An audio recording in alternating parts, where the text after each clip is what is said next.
We are recording.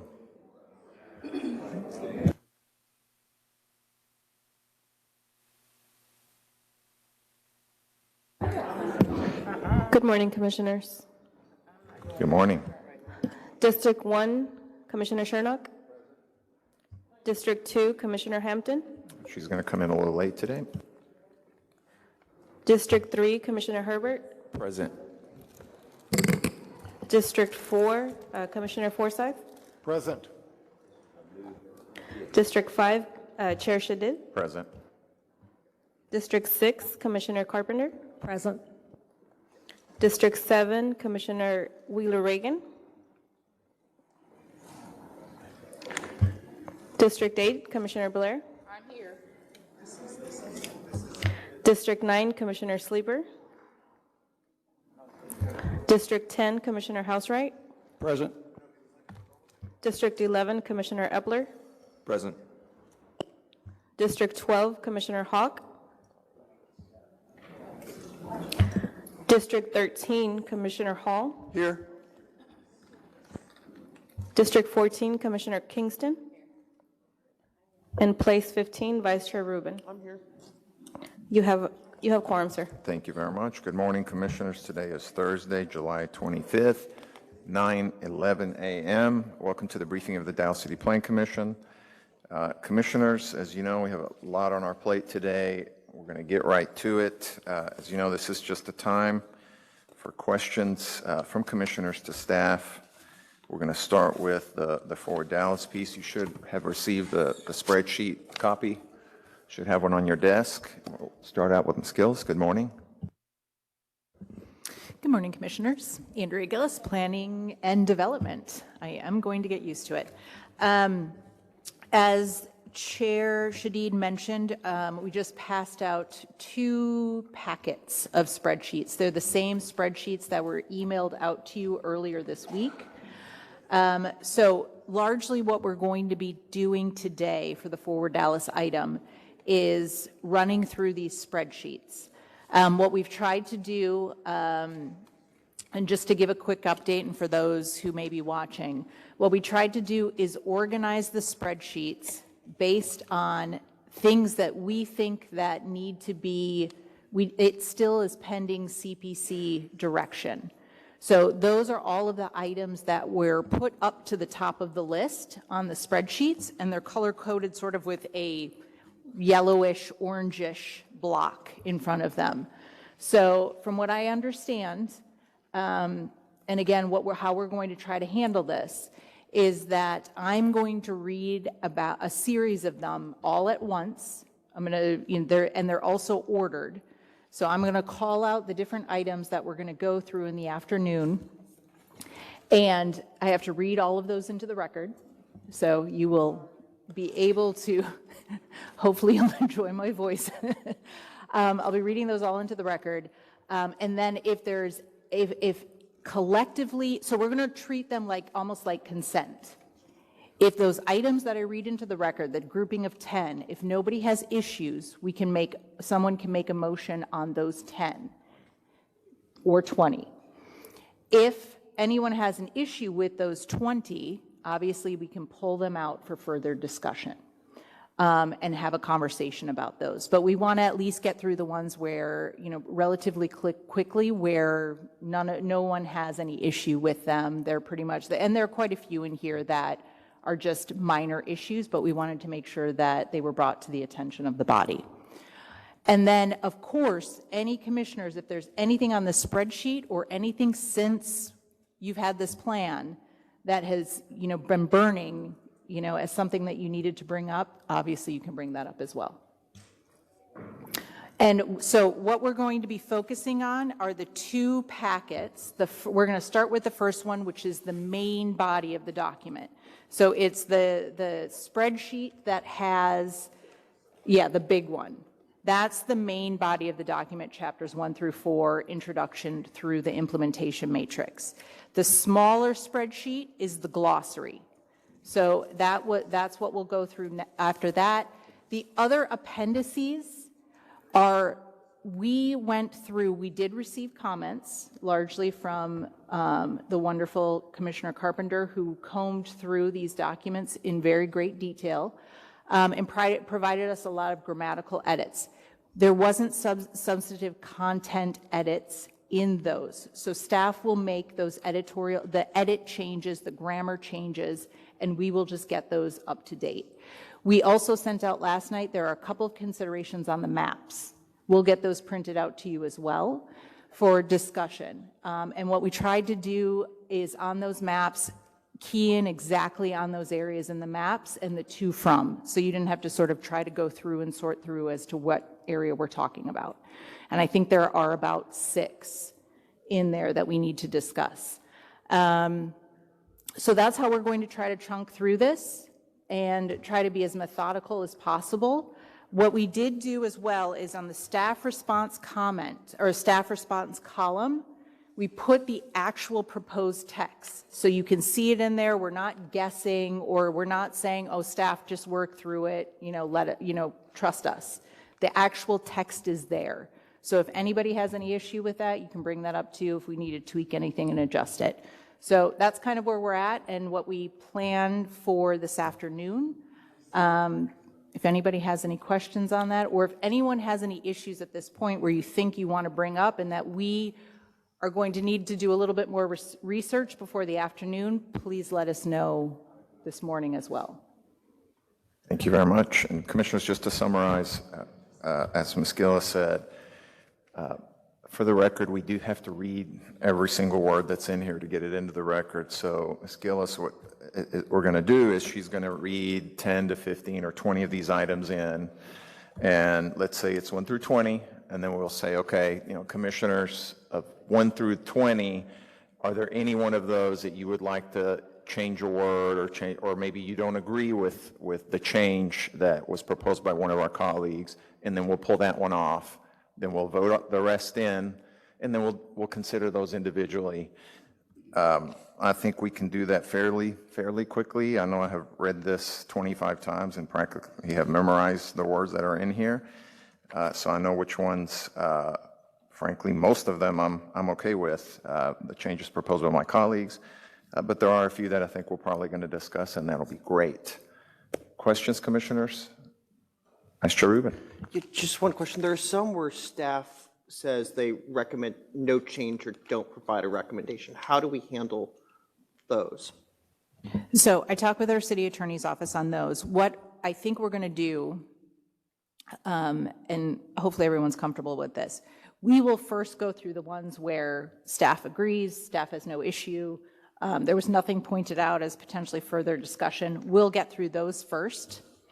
Then we'll go back into the ones, I'll call out the ones where either staff recommended no change or staff recommended an edit to the proposed change. So then we'll take those at the end of it. So it'll almost be 3 groupings. Ones where there's no issue, ones where there might be some issue, and read those into the records, and if anybody has any additional discussion, and then go on to anything else. You have those numbers, the ones where And I will call out those numbers. we need them ahead of time. Yes. I think there's 18 of them. Yeah, we'll give the, I need to go back after this briefing and get all the numbers, so everybody's aware of what exactly numbers we're dealing with.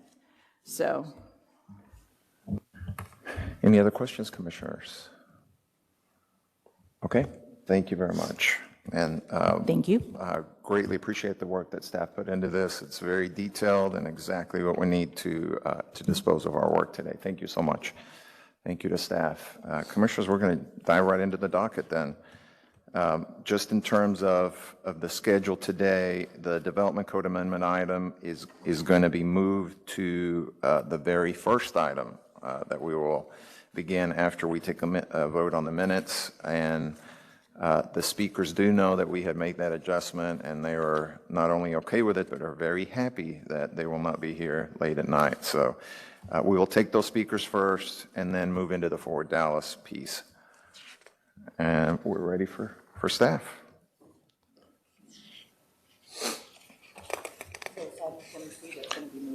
It's item 15? 15, yes. Item number 15 will be before Dallas. So, Number Chair, 15. I was under the impression that item 15 was going to be held today, It is going to be held, that is correct. but we're going to there- take speakers. Yes, there are folks that, it is a public hearing, and there are folks that want to speak, so we'll give them an opportunity to do so. Just in case there's a question. No, we're ready for staff. From the zoning, yep. Yep. We're ready for Mr. Pepe. I see he's there. Good morning, sir. Case number 3 has come off consent, commissioners.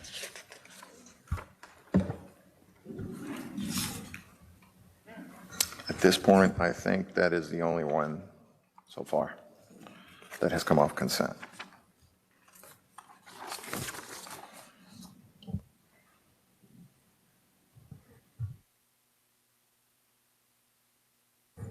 One moment.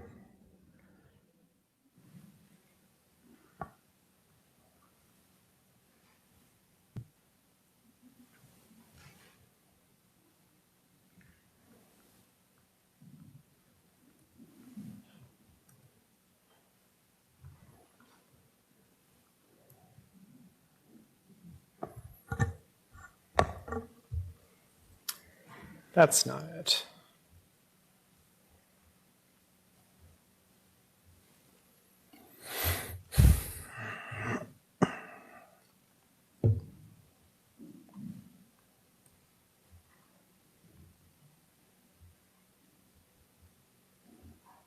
Okay. This is Z2230307, and it's located in PD 363. It's an application for a new subdistrict for retail and personal service uses within PD 363, subarea 2, subarea 3, Jeffrey Myers Plant Development District on the north and west corners of Merlin Street and Al Lipscomb Way. It's about 38,000 square feet. I'll get closer or something. The purpose of the request is to allow for modified development standards primarily related to uses, setbacks, height, floor area ratio, lot coverage, parking, and design standards to develop the site with retail uses. Here are the sites as they exist today. They are undeveloped. And to the northwest, there's undeveloped property. To the northeast, there's medical clinic. To the southeast and southwest, there's public schools, and there's a restaurant to the northwest as well. And it is currently that subarea 2 as well as subarea 3, two sides of a street. They're undeveloped. They're proposing 2 stories commercial. It will be that office, retail, or personal service use. They're requesting parking reduction and some adjusted development standards. Michael, my apologies. I know that you're good at improvising. Do you mind if maybe we table this one for just a moment to allow the commissioner to, yes? Yeah. I believe she may be on her way, and we might as well go ahead and just come back to that when she gets here. So if Mr. Kerr doesn't mind, my apologies. No worries. Not a problem. Not a problem. Apologize for the tiger stripes. My window faces east. Thank you.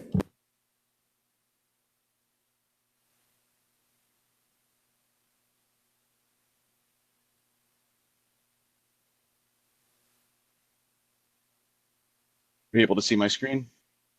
Yes, we can. Thank you. Great. So this is Z234-128. It's a new SUP for 2900 Live Oak Street.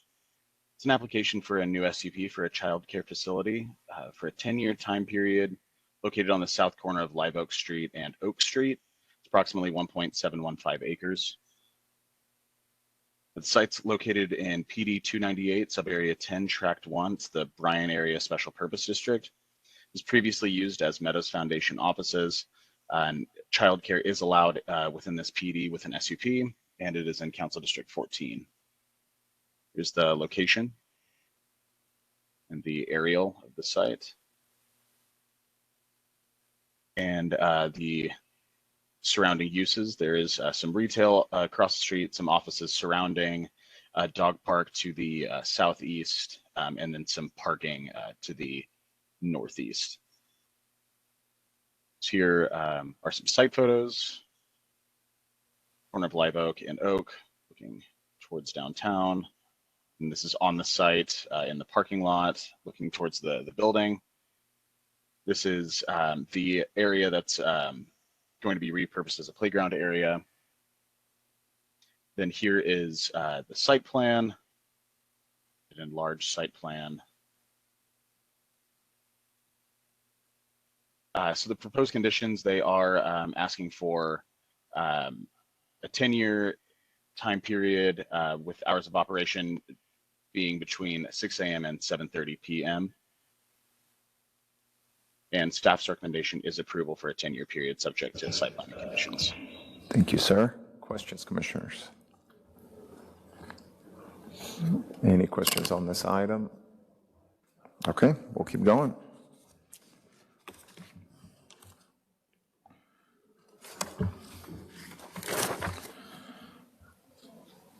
Mr. Clinton, good morning.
Hello, how we doing?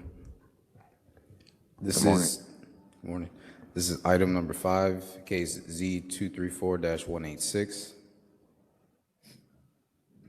It's an application for an amendment to deed restrictions Z978-150 and Z190-168 on property zoned a CS Commercial Service District located on the north corner of South Fitzhugh Avenue and Haskell Avenue. The purpose of the request is to amend the existing deed restrictions and allow additional commercial uses, approximately 34,000 square feet in total size. This is our location map. Here's our aerial map. And this is the zoning map showing the surrounding uses. So we have single family as well as commercial retail.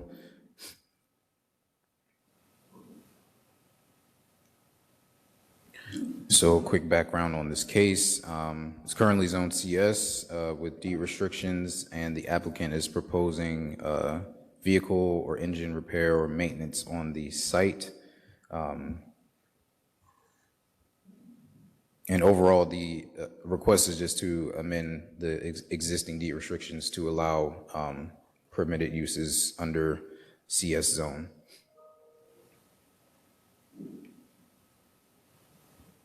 Here's our site visit images. This is on South Fitzhugh Avenue. This is looking towards Haskell Avenue. This is their posted zoning sign, so looking towards the property. This is on site looking across the street to the adjacent uses. This is looking down. This is on Fitzhugh looking west. And then we have images provided by the applicant to show the inside of the property.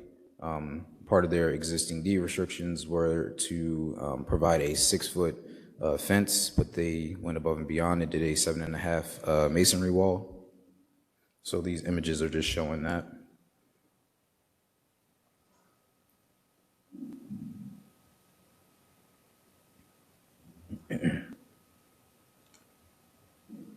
And again, the existing deed restrictions is to allow machine and,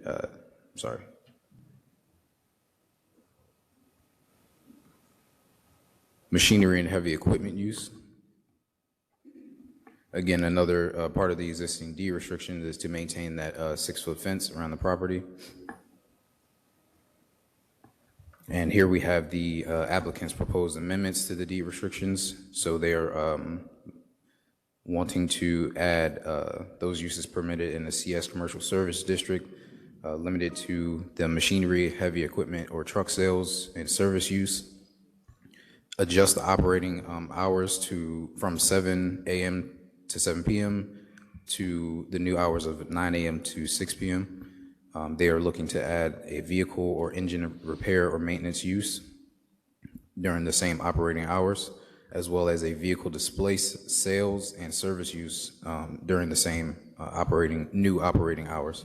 And then another D restriction that was volunteered by the applicant is any exhaust or ventilation equipment associated with the new vehicle or engine repair or maintenance use to be stalled must be a minimum of 40 feet from the rear of the property to honor the existing residential uses.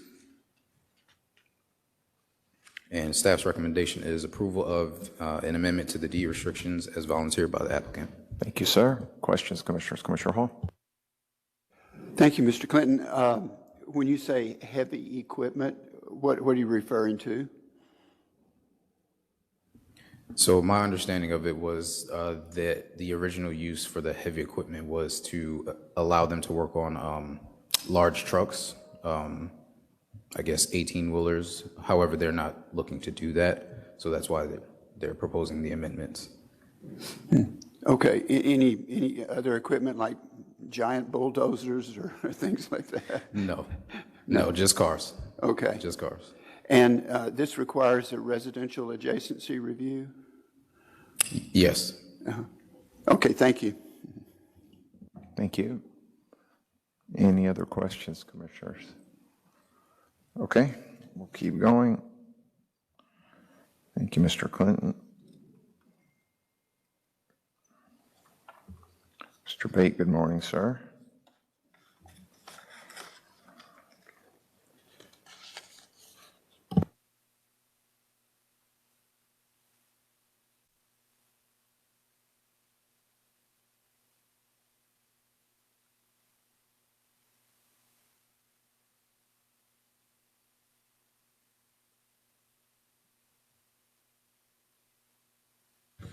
Very confusing setup today.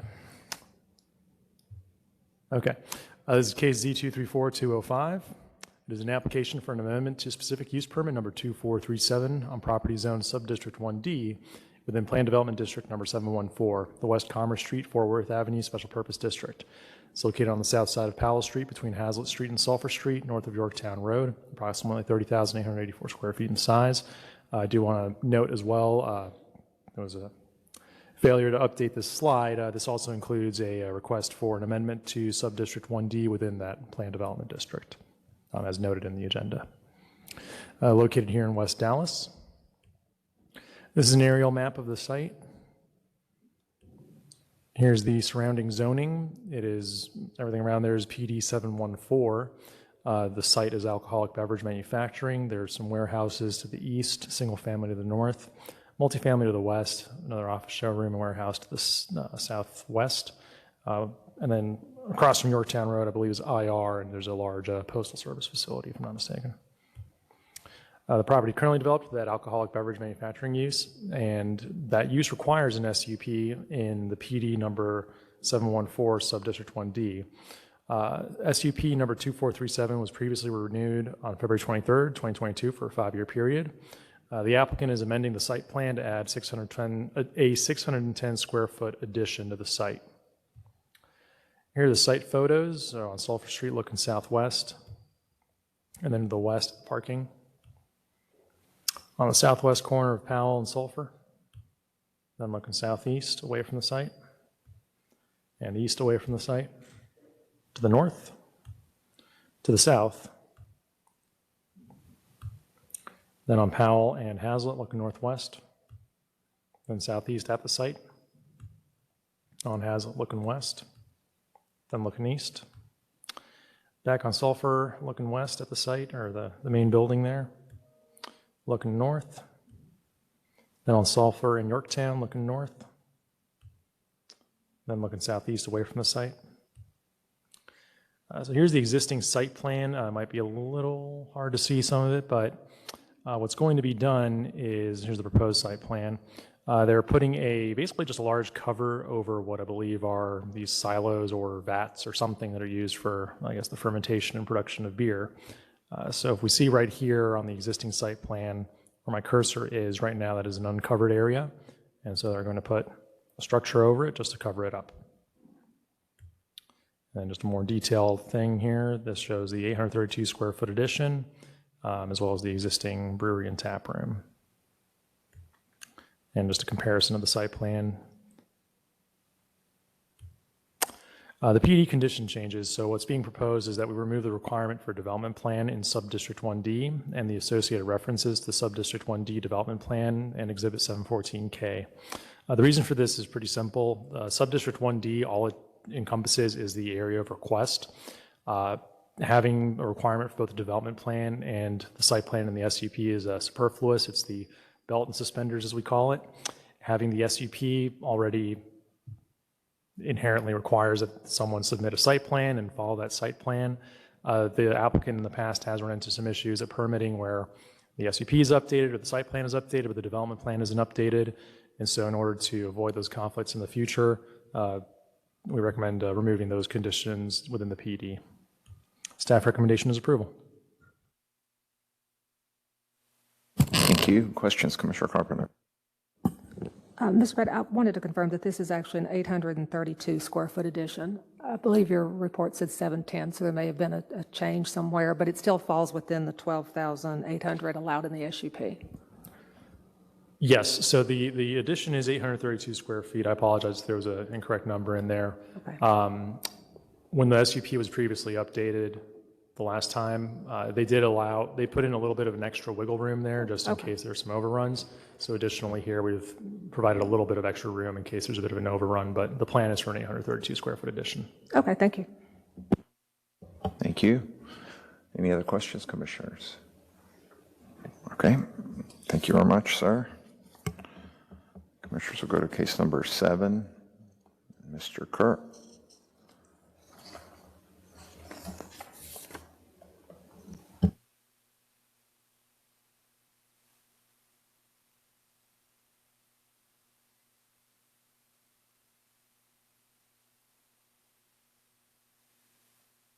For the record, I see Commissioner Hawk is online. Good morning. Yes, this is case number Z234206. It's for an amendment to PD 411 located at 5550 Harvest Hill.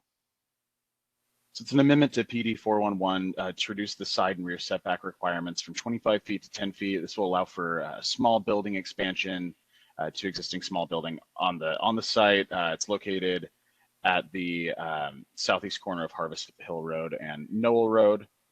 Site is currently developed with retirement housing. The intent is to replat and sell a portion of the site with the healthcare facility. It's currently on 9.089 acres and it's in Council District 13. Here is the location and an aerial. So this is the portion of the site with the building expansion. So you can see surrounding, there's some multifamily, some townhomes to the south, some office uses to the west, and some parking to the northwest, as well as multifamily to the north. Here's on Harvest Hill looking south, on Harvest Hill looking east, looking west, looking on Noel Road, looking east. And this is the development plan in green. You can see the proposed building expansion. So the existing building is currently used as the laundry facility and maintenance office for the healthcare facility. Proposed use is to continue the laundry facility in that building for the healthcare facility, as well as use it for the kitchen uses. With the development standards, as you can see, they are asking to reduce the side and rear setbacks from 25 feet to 10 feet on the site. And staff's recommendation is approval subject to amended development plan and conditions. Questions, Commissioners? Commissioner Hall? Thank you, Mr. Kerr. I just wanted to confirm a few things. This facility actually consists of two different entities, Emerson and Tremont. Yes. But they have some sort of shared agreement where there's a single kitchen serving both facilities. And what they want to do now is sell the more extensive care facility, and that requires them to add a kitchen so that they can do that. And so they're just expanding that laundry building to add a kitchen, so there will be one to service that particular part of the property. And are there any trees that are going to come down? So I'm not aware. That is something that we might need to ask the applicant. I did my site visit right after the storm, so there were some access issues to the rear of the site. Okay, I toured the property, and it looks like that there's nothing that's going to come down. It's just, and they're not going to be beyond their boundaries, so it should not impact the neighborhood or anything like that. It's strictly all internal remodeling of a particular small building. Okay, thank you. Thank you. Any other questions, Commissioners? Okay, next item, please.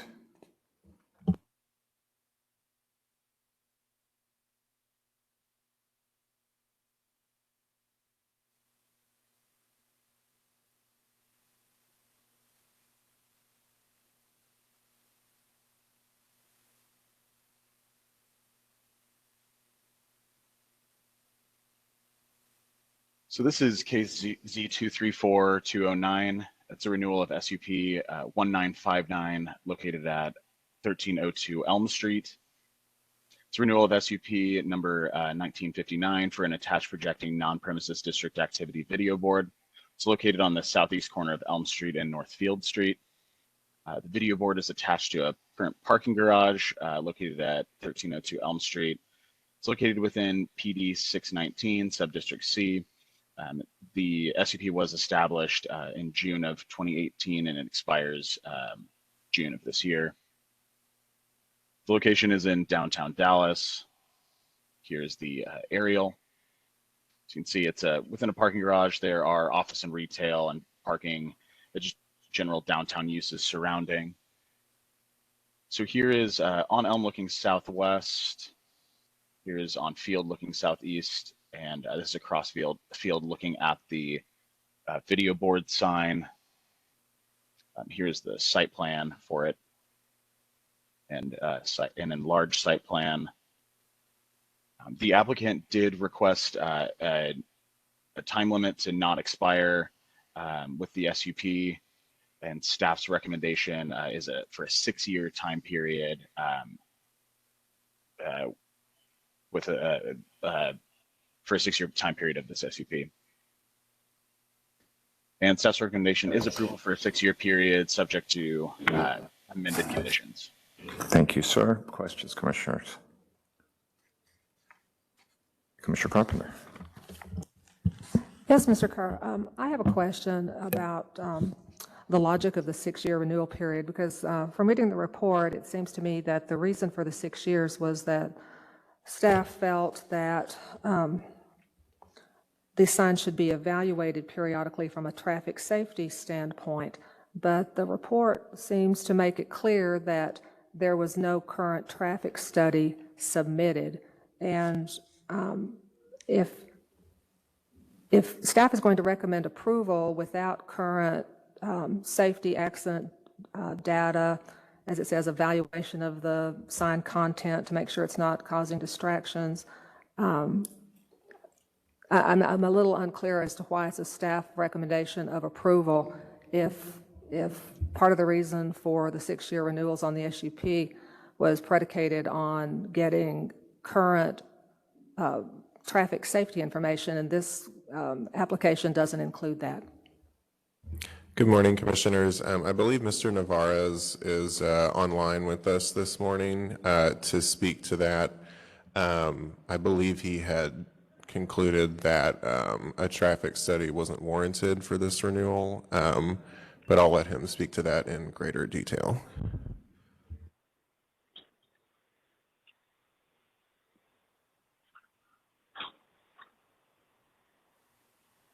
Good afternoon, Commissioners. Can you hear me? Yes, we can. I'm in the elevator. I was in a meeting downstairs. I'm walking back to the Horseshoe. I agree that the reason why Commission requested a recurring update of the SUP was for staff to evaluate the operations of the signal. We did receive a copy of the report from 2018, and we requested a revised copy. We did not review or receive a new copy. We informed our colleagues that we would need a report, a study to analyze the operations of the SUP. We did not get a copy of it. Thank you. And would highly recommend it be considered in the operations of the renewal. So, David, were you saying that the traffic study submitted with the previous SUP renewal is sufficient for this renewal?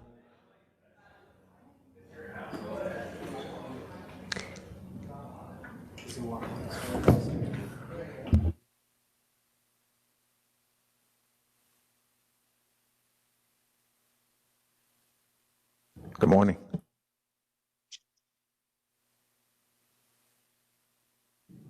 Good morning, Commissioners. David Navarez, Transportation Development Services.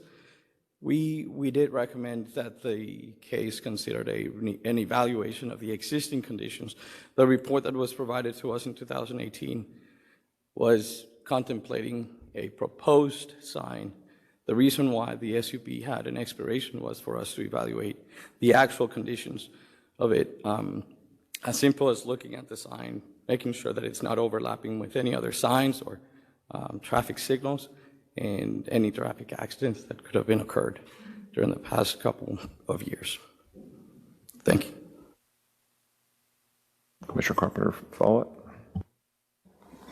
Well, what I'm hearing is that the information that the traffic department thinks is necessary to evaluate the ongoing safety of these signs was not received. So I'd like to take this off consent, please. Take it off consent. Commissioners, I do apologize. This I may have missed Mr. Navarez's email requesting that. So this would be an internal issue on my part. I do apologize for that. Thank you, sir. Commissioner, so we'll take that case off consent. So the consent agenda consists of cases 4, 5, 6, and 7 at this point. Case number 9 will be held under advisement to 8-2? 8-2, August 8th, August 2nd. No, August. 8-8, I'm sorry. 8-8, August 8th.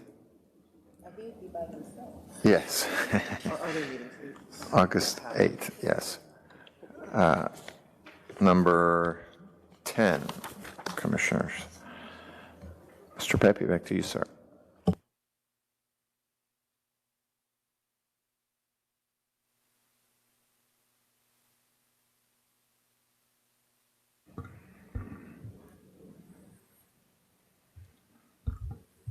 One moment.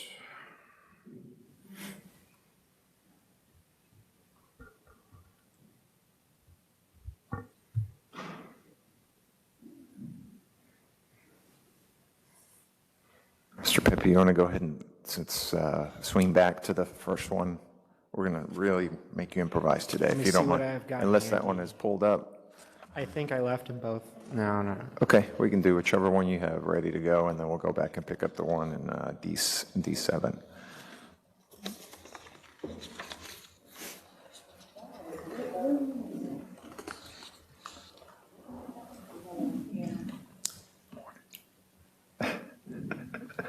Yes, this is the District 7 one. So Thank you, sir. this is going to be Z223307, and it's located in PD 363, and it's an application for a new subdistrict for retail and personal service uses on property zone Subarea 2, Subarea 3 within PD 363, Jeffrey Myers Plain Development District on the north and west corners of Merlin Street and Al Lipscomb.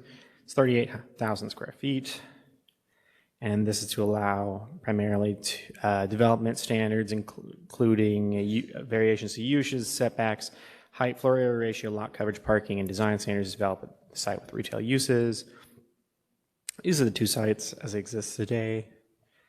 And there's a medical clinic to the northeast. There's a public school to the southeast, public school to the southwest, restaurant to the northwest, and then to the north there's undeveloped property. And it is currently in PD 363.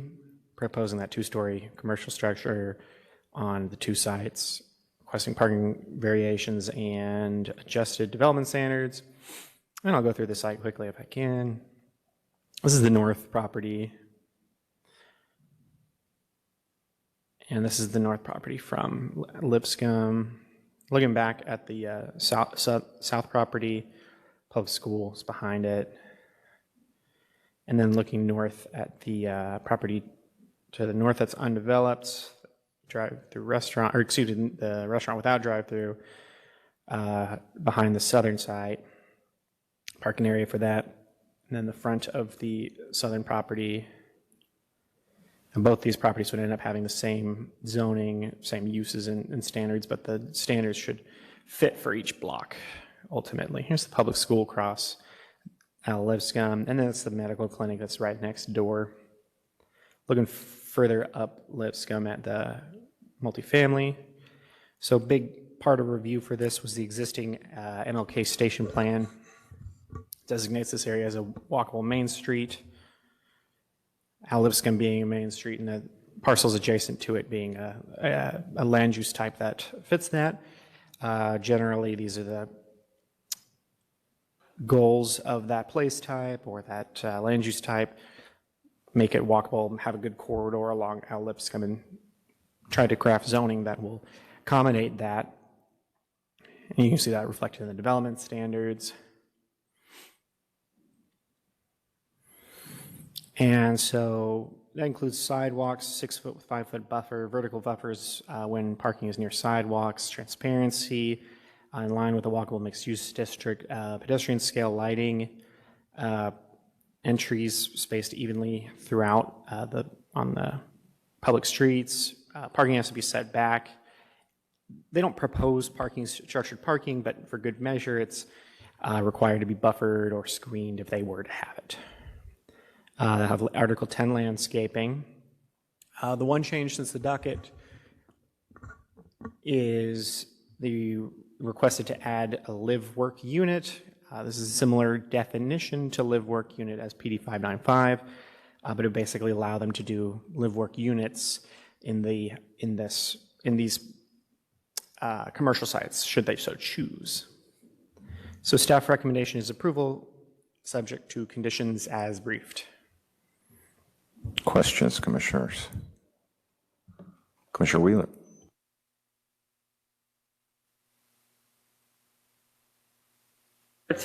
On the rest, in this particular PD, the restaurant, takeout only.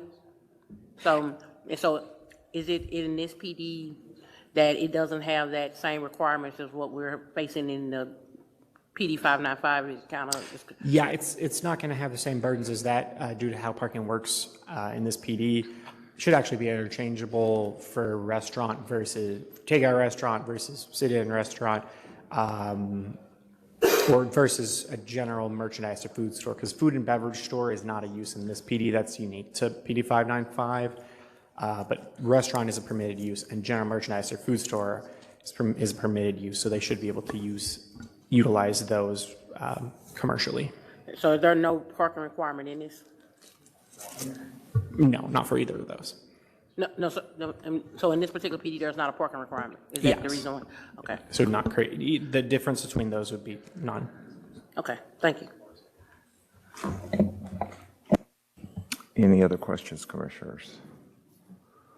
Okay, we'll swing back to case number 10. Yep, case 10.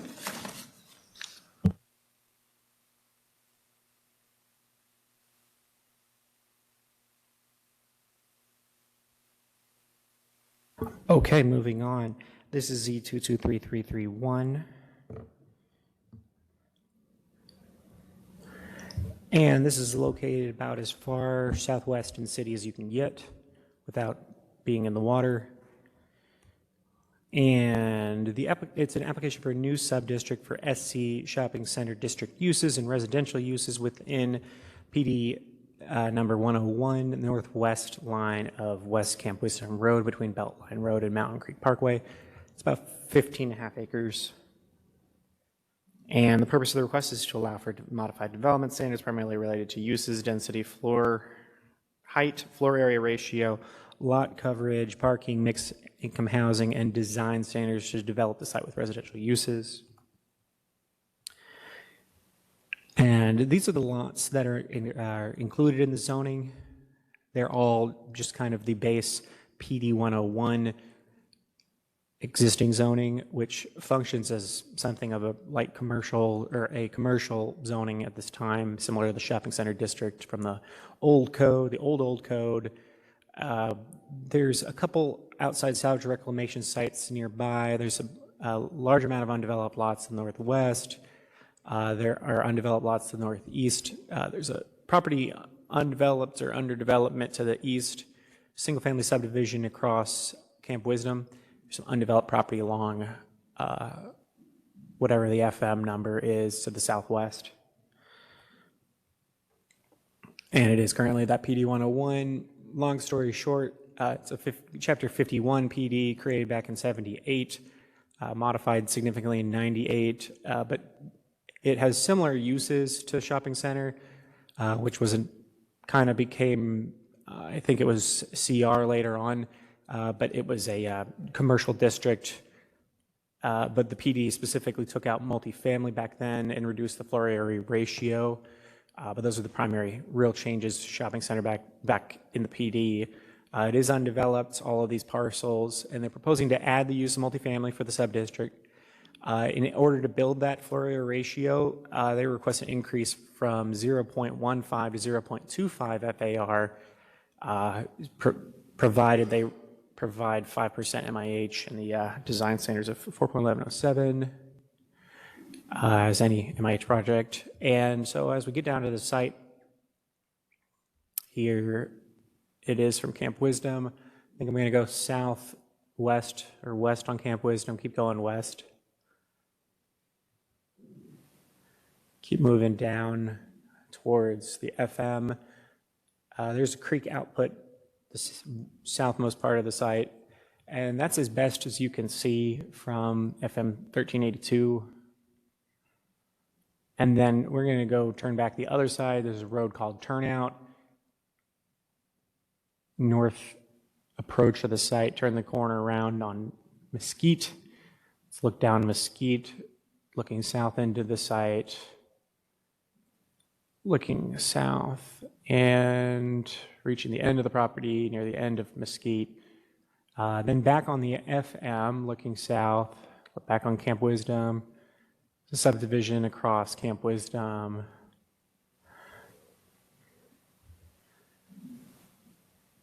Properties across Turnout. Looking up Turnout at the intersection of Mesquite, you can see some of the reclamation yards. There's a home or two. There are homes back farther into the PD. And here's a proposed conceptual plan of the site. So it would allow multifamily, but within the bounds of the conceptual plan and the development standards proposed. And so as per development standards, similar to MF1, pretty low density multifamily district, limited 12 units per acre, limited in floor area ratio, so your square footage of buildings would be pretty limited. Your height is significantly lower than what's permitted on the site. today, 30-foot for those residential uses in this tract. Lot coverage remains the same. And then we have the design standards 4.1107. And these are the same as they always are, but I have them here for reference. And so staff recommendation is approval subject to a conceptual plan and staff's recommended conditions. It's actually approval as conditions as briefed or as circulated. I did not have time to put those conditions in here, but we did, at the suggestion, I believe, of the commissioner, remove a handful of commercial uses from the zoning. I can find the use of those, but the list of those, but they were distributed. But basically, it removed some commercial uses from many of the commercial uses from this site, this tract, that are currently allowed, but it takes out a lot of those uses that could be allowed on site, leaves mostly the residential and some very light commercial uses. So staff recommends approval of those conditions. Thank you so much, Mr. Pepe. Questions? Commissioner Herbert. Yes, Mr. Pepe, I didn't hear mention of it, but is this near or on a floodplain? This one, it is near floodplain. I think some portions of the site may have it, so they will have to abide by that in accordance with floodplain management. So they'll have to build around it or make it safe, but they can't build straight through the floodplain. So there is a portion of the site, especially the southwest, that has some. Okay, and also I saw there was you showed a picture of a waterway or a gate where water comes out. Will this site have to go through engineering services to once the zoning is done? It would. It would. Okay. Couple other questions. You showed some empty properties on the outskirts of the area that are empty or underdeveloped. Those, do you know what they're currently zoned? So within this PD, so to the northeast and the north? Yes. Those are all PD 101. They'll remain in PD 101 under this. So everything you're looking at here is PD 101, which, like I said, is similar to a shopping center district. Has those commercial uses in it, but those will remain because they're not requested to be included in this zoning. Okay. When we're looking at these cases, do we look at other zoning cases that are coming to the area? We have to look at this one on its own, and staff can't speculate about future zoning cases. I mean, we can recommend informally that things be looked at, but we can't speculate if other things are coming down the road.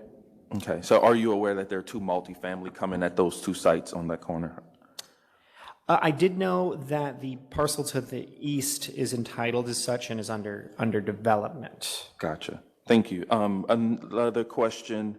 There are two roads in this property that need to be abandoned, or do you have any discussions around there? Yeah, I mean, obviously these were platted into what looks like subdivision lots, right? But my understanding, this portion didn't truly get built up significantly at any point, but they left the roads there as it were, not roads, right away. There are no roads there, they're right away, but you're exactly right. They need to go through abandonment. This process doesn't involve an abandonment, but they have to go through that process. And so there is, that's still something that has to occur, especially with engineering going on.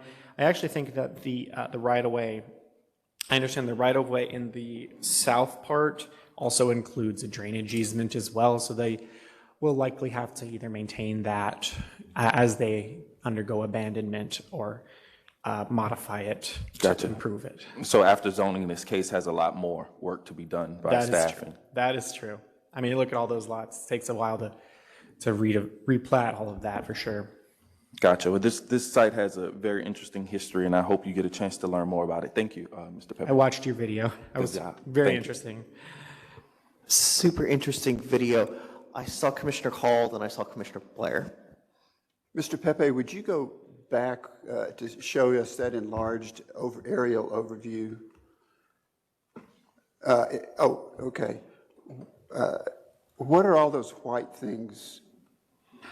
Those are numbers designating the lots. Those are those are zeros. addresses. Those are non-existent addresses. Those are zeros as far as the city is concerned for addresses, but the county will probably, or the taxing agency assigns addresses nonetheless, but we have them in as zeros, so yeah. They look so organized. I thought maybe this had been a pecan farm or something like that. And I was curious about Article X and getting rid of trees, but no, I understand now. Thank you. They'll have to do in this portion, they'll have to do tree preservation and mitigation pursuant to Article 10.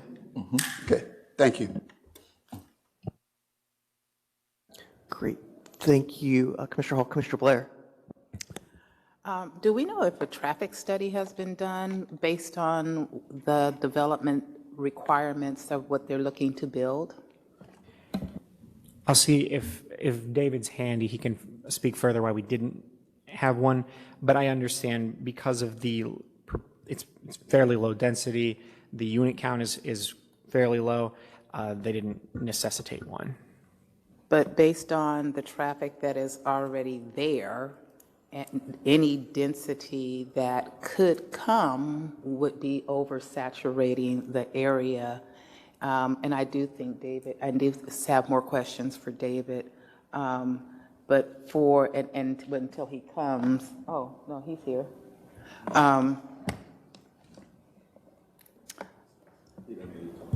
David, he's coming. Mr. Navarez, I'm sorry, I apologize. But also, I've been all back off in there. It's a interesting location, and it does present itself with some environmental challenges. Has any type of environmental study been done to see if the mitigation of some of the wrecking yards, dumping stations, I believe there used to be a pig farm back there. I used to live around the corner from there. So I've traveled the road more often than not. And to bring residential uses based on what I've seen, has any type of environmental study been done? Environmental study is not going to be part of this process. Applicants speak more if they've done anything privately, but beyond that, it's not going to be part of this process.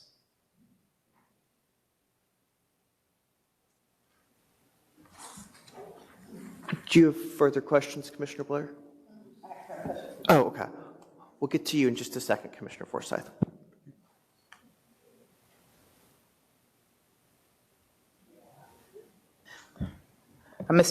Good morning, Mr. Navarez again. Based on the traffic that this location presents,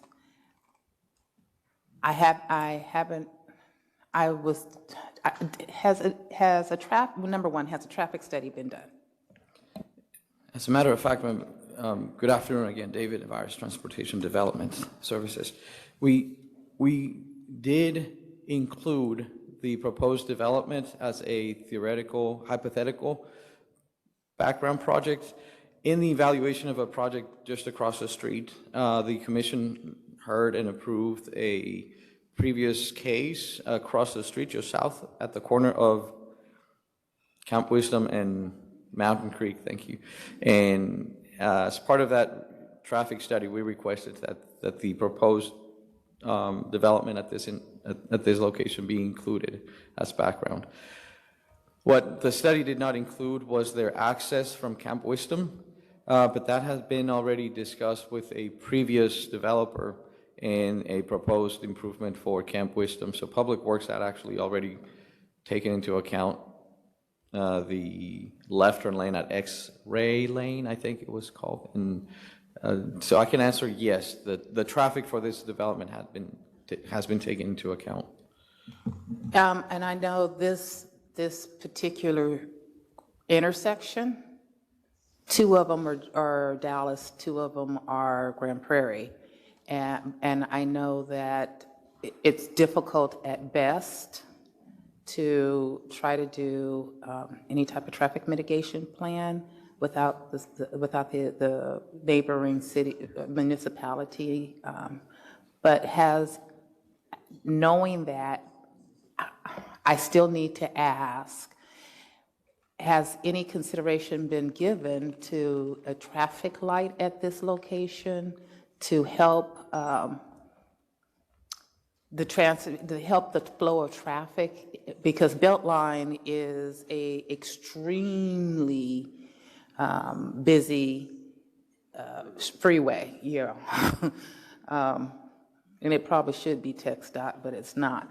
And Camp Wisdom, as you're coming off the hill at Camp Wisdom, the traffic backs up and people will go into the Mountain Creek residential neighborhood right before you get to Beltline to not have to sit there for 10 minutes. So has any consideration been given as to I'm trying to talk while you look, to any type of partnership with other municipality and putting in lights, traffic lights at that location? The only thing it has right now is a But where, stop ma'am? sign. Can your question is about a traffic signal where? Right there on Beltline and Camp Wisdom. There is a traffic signal. There is one now? There is one. It's Okay. a span wire and not pedestrian friendly, if I may say that. But there is an existing span wire traffic signal. One of those that are just old school hanging from a wire. Oh, but okay, so then it may be just a need. It's not fully out. It's not fully. It doesn't have detection. It doesn't. As to a partnership with another municipality, I'm not aware, but I can find out before the hearing. If you want to have that answer for staff at the hearing, I would have an answer. Yeah, because the traffic is still horrible. I confirm that there's a traffic signal at that intersection, and if as far as the improvements, I would have to ask either municipality and have an answer for you during the hearing. Thank you. Mr. Forsyth. Yes, on your map there, the area that's north of this, proposed development, Mesquite Lane, I believe, you indicated that this is zoned commercial as part of the PD. The underlying zoning is commercial. Is that what you said? That's it, yes. PD 101, for the most part, defaults to the old shopping center district, which is a commercial district. Is it not the case that there are 137 single-family homes in that area? Most of these lots in the PD are not single-family. They are not built up with single-family. But is it not the case that there are 137 single-family homes in that area? In the PD 101? In this PD 101 that's north of Mesquite Lane? No, they're not. It's primarily, there are some single-family homes built out right now. Most of the lots are undeveloped. There are some, I had drove through personally each of these streets of the subdivision, if you will, and I did see, let's say there's at least 3 or 4, but most of these lots are undeveloped, and the rest are kind of used for auto uses in this PD. I see Daryl has a comment. Yes. Yes. Commissioner Herbert. So what you're saying is there are 137 lots in that area that aren't developed, correct? I didn't count, but there are several small lots right now. Gotcha. Do you know when these lots were platted for subdivision the way they were? Oh, I am not sure. I think it's the 1950s. It's they were prior to the PD 101 zoning. We'll talk about that, but yes, there's quite a history here. This was a town in question form. Were you aware that this was once a residential town called Mesquite Heights? Yes. Gotcha. Okay, thank you. Commissioner Forsyth? So in the areas to the east of this location, my understanding is these areas are zoned for multifamily and retail, is that correct? The undeveloped areas to the east. Catty corner, you see a big parcel here. I understand that's under development with multifamily. It's kind of in the south, the bottom right of this image. I understand that's under development with multifamily. Was a previous case here. So it is under development for multifamily right now? Yes. Right. So there's about, what, 590 homes or apartment units being added? I didn't check the density or unit count on that one. I can find that out for you, though. And you mentioned in your testimony that this is not a floodplain, or only part of it is a floodplain? There's a bit of floodplain in the southwest of this parcel. It's a large site. Because there's a creek running through it, and I'm told this is a 500-year floodplain that would require the renters to, to have to buy more expensive insurance from the Farmers Land Bureau. The portions of the site that do have floodplain, and frankly, the whole thing will, when they go through engineering, replatting, will have to account for that. They'll have to engineer out of it. They'll have to improve the floodplain. And could you also tell the commission what the developer is planning to build here on this property? Multifamily. Is it multifamily or is it individual residences? So outside of the zoning, informally, they have proposed what is in the code, multifamily. It's multiple homes on one lot, but they are a bunch of small structures that are detached from each other. But from a code standpoint, that's not an apartment complex. It's not an apartment complex. No, and that would be difficult with the floor area ratio and height. Could you tell the commission how many units are proposed? They're not held to a specific number. They're held to the density limitation of 12 units per acre. And could you also tell the commission what the average square footage of these units will be? The square footage of the individual units, that's going to be dictated by the floor area ratio, but we won't know the specific numbers of the square footage of the units themselves. Is it possible that it's, mini homes or tiny homes, 700 square foot? Yeah, that's what they've proposed outside of the zoning. Okay, thank you for sharing that. Oh, yeah. So the parking, what is the parking provisions then for these units? They proposed a specific ratio themselves that is built into the PD. I'll have to refresh my memory. So because it's a PD, they can set it to whatever they so choose. They requested 1 space per bedroom with a minimum of 1 space per unit and a maximum of 2 spaces per bedroom. So if you have a 1-bedroom unit, they build that out, they have to put 1 space. If they have a 2-bedroom, they have to put 2 spaces. If they build a 3-bedroom, they have to put 2 spaces because it's a maximum of 2 in this PD. So you're saying that it's the PD proposes 1 parking space per unit? If they build 1-bedrooms. It's 2 parking spaces per unit if they have 2 bedrooms. It's 1 per bedroom, which is actually similar to the wider code. Okay. And the parking, is it with each unit, or is it kind of where you have like a parking lot and the people have to walk from the parking lot to their unit? The zoning doesn't dictate one arrangement or another, but I think they've stated that they'll have it kind of surface nearby each unit. So and y'all help me here because I'm new on the commission, but from a development standpoint, if they're building tiny homes, wouldn't they need to build a parking unit for each home as opposed to a parking lot? Yeah, I mean, these are going to be, this is multifamily at the end of the day, from a code standpoint, not what it maybe looks like on the ground. So it means that there are multiple units on one lot.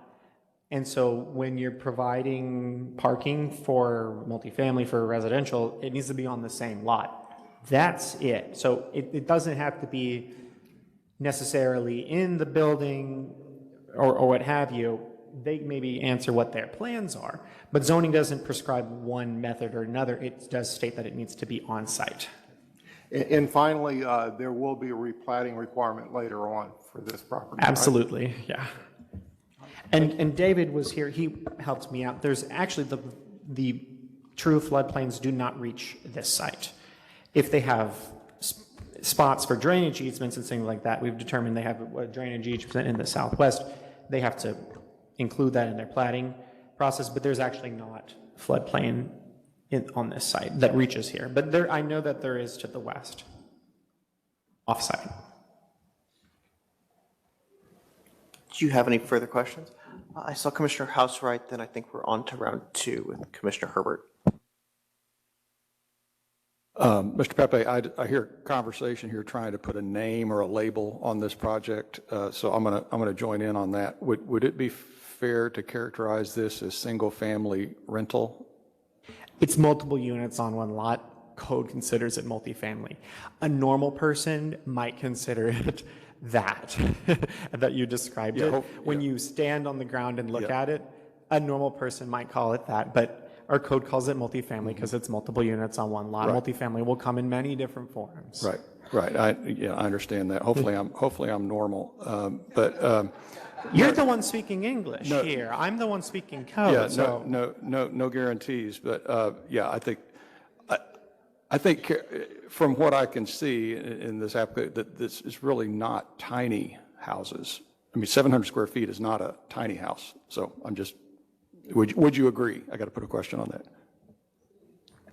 Or maybe you. I guess I've lived in a tinier home. I don't know. That's semantics, and I'll. Definition of a tiny home I'd leave to other decisions made by this body. Yeah, okay, thank you. Anyone else on round one before we go back? Oh, Commissioner Kingston. Well, I would agree that 700 square feet is not a tiny house by most people's standards. And if in the future we were to amend the development code to allow more flexibility for different types of single-family uses on smaller lots, we wouldn't have these type of cases in front of us, would we? They'd be able to do it by right. I know that's theoretical. You raise a good point. I mean, the reason I keep saying multifamily is because the definitions that our code gives us are limited and maybe don't reflect everything that wants to be built today. So yeah, you'd be correct. All right, anyone else for round two while we wait for Commissioner Herbert to come back? All right, let's take just a brief pause and if you're ready. No, Commissioner Kingston kind of asked my question on what the tiny home was. The other considerations, we've had community meetings about this case. Mr. Pepe, are you aware? Saw what I did. I am. Okay, thank you. Commissioner Chernock. Yeah, I might add something to this discussion, but when we come to tiny homes or cottage courts, the only feasible way to do that now is on multifamily. It doesn't inherently mean that it's going to be a rental product. It would be a rental product or owner-occupied tiny home on a multifamily lot would be tenants in common structure legality, as opposed to when you own your own home and the land underneath it, that would be fee simple. So right now, the only way to have, you want to? No, you got it. I'm just leaning out of the way because this monitor. Is this a question for council or is this a question for Mr. It's more just adding something to the discussion to help orient everybody's thinking, because And then as far as whether a tiny home is 700 square feet, that actually does seem like a tiny home to me. I don't know the statistics on it, but I think the average square foot of a rental unit in the city of Dallas is somewhere between 700 and 800. So when we're talking about a home that is smaller than the average rental unit inside an apartment, that to me would be certainly tiny or small. Yeah, and I think the question portion being, yeah, I mean, the zoning is, everything about our code is technically agnostic to ownership versus rental, on paper, of course, but yes, multifamily could be sold individually, whether there's lines on the map or not. It can be sold or delegated in ways like that. So yeah. Great, and thank you, commissioners. I think we have a couple more questions. Just a reminder that we've got this case in front of us, and we may have some larger, important policy discussions in the future, but just, do your best to tie your questions to this case. Commissioner Blair. Mr. Pepe, is it not true that this is outside of the scope of zoning?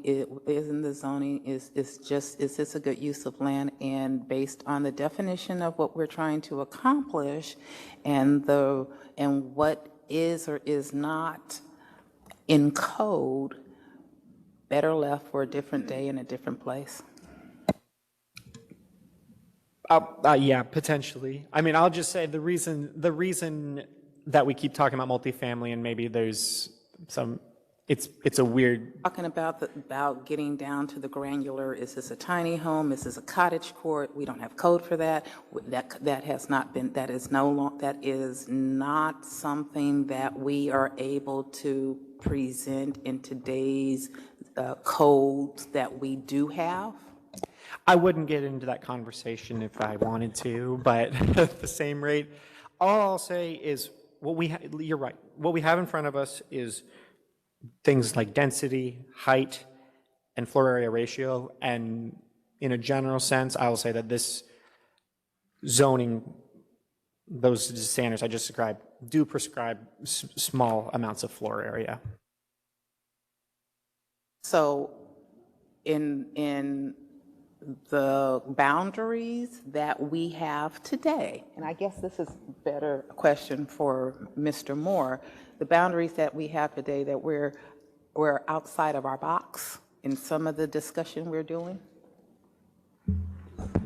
I think the discussion of a multifamily land use as a use category is fine. When sort of getting into the specific mechanics of how a code amendment for tiny homes or cottage homes would work is probably, like you said, beyond the scope, Commissioner. Any final questions, commissioners? All right, thank you so much, Mr. Pepe, for indulging us in that lively discussion. All right, Mr. Clinton, number 11.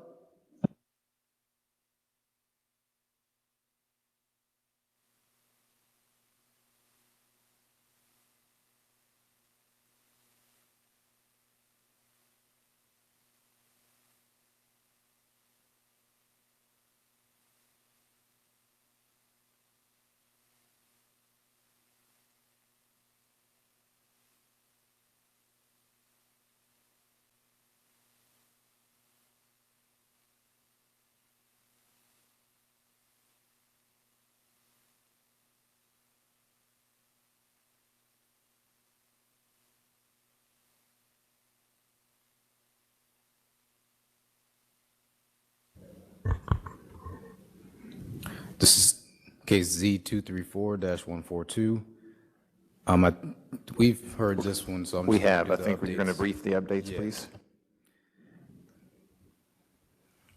So since the last hearing, we did receive an updated site plan from the applicant. And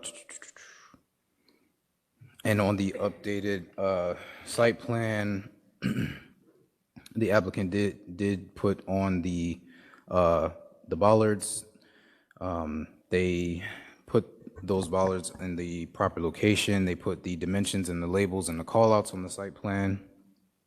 Additionally, the trees that are being preserved and removed have been added to the site plan, as well as the landscaping elements that will be used as the replacement of the tree marked to be removed. The placement and dimensions of the switch house have been added to the site plan, and the call out and label designating the trail as a multi-use for service access and pedestrian cyclist access has been added to the site plan. And then also, since the last hearing, the staff recommended condition has been added that will require any trees that are being removed as a part of the expansion be replaced elsewhere within the area of request. And we're going to skip through the site visit photos to get to the conditions here. So the staff recommended conditions were in regards to the floor area as well as the landscaping. Again, the change with the staff recommended condition being the landscaping. So any trees being removed due to construction must be replanted with the same quantity or higher in the open green space and spaced properly throughout the area of request. Tree species selected to be replanted must comply with Article 10 and be replanted within the time limit referenced here in the conditions. Here are the revised site plans, just showing where the applicant placed the additions.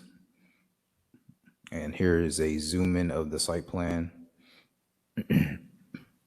So there we have a call out showing where the trees are being removed and hopefully being replaced elsewhere on the site, as well as the proposed service access to not encroach upon the existing trails or open green space. And staff's recommendation is approval for 5-year period, subject to a revised site plan and staff's recommended conditions. Thank you, sir. Questions, commissioners? Commissioner Epley. Mr. Clinton, could you highlight the number of trees that are going to be removed and currently how many trees will be replaced? Yes, so the number of trees to be removed as based on the plan that we have here, it looks like total is 9 trees, and the applicant is proposing to replace the trees with 3 shrubs on this plan. We did get another revised site plan yesterday that I think was circulated, showing that they are going to add 3 more shrubs. So a total of 6 shrubs. Okay, and where are the additional 3 shrubs going to be replaced? So the additional 3 shrubs, based on the site plan, are going to be, I believe, up in this area near the West Rick Circle. Okay. Thank you. Thank you, Commissioner Hall.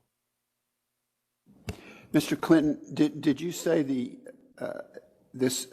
new 20-foot drive would not encroach on the existing trail? That was the original condition that was written and agreed upon per staff and applicant. We wanted to make sure that any of the work that was being done in accordance with the expansion that was proposed did not encroach upon any of the existing trails and open green space. However, based on the new site plan we received, it looks like they will need to use some of that space to add the service road. Okay. But staff's recommendation is that they not do that, correct? That's correct, yes. Yeah, because looking at the site plan, which is much more detailed this time, and that's much appreciated, they're really just widening the existing trail to 20 feet. And then when the existing trail gets to the substation, it splits in 2 and goes around the substation. But it looks like one side of that will be enlarged and the other side will not. So it's really only a very small portion of the original trail that will not be modified in some way. But most of the original trail is going to be widened. That's the way I see this. That's correct. Okay. Thank you. Thank you. Any other questions, commissioners? Okay, Thank you very much, Mr. Clinton, and thank you for the excellent briefing and the packet. Well done today. Thank you. Commissioners, that takes us to case number 14. That is going to be, pardon me, we're on 12, my apologies, yeah. We're on 12, that is going to be held under advisement to, what date, Commissioner House? September 19th.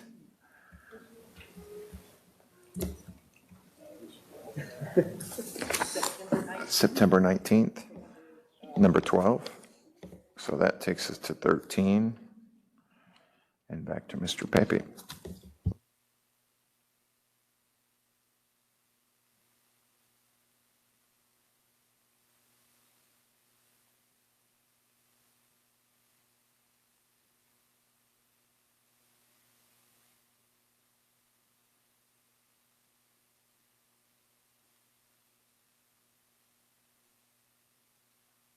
Okay, this is Z223238, and this is located on 8th Street and 35 in District 1, and it's an application for one, a new subdistrict for WMU 12, Walkable Urban Mixed Use District uses, 2, a specific use permit for a restaurant with a drive-in or drive-through service, 3, the termination of deed restrictions Z890182 on properties on Subdistrict F within PD number 468, the Oak Cliff Gateway Special Purpose District with deed restrictions Z890-182 on a portion on the west line of South I-35 Freeway between East 8th Street and Dale Street.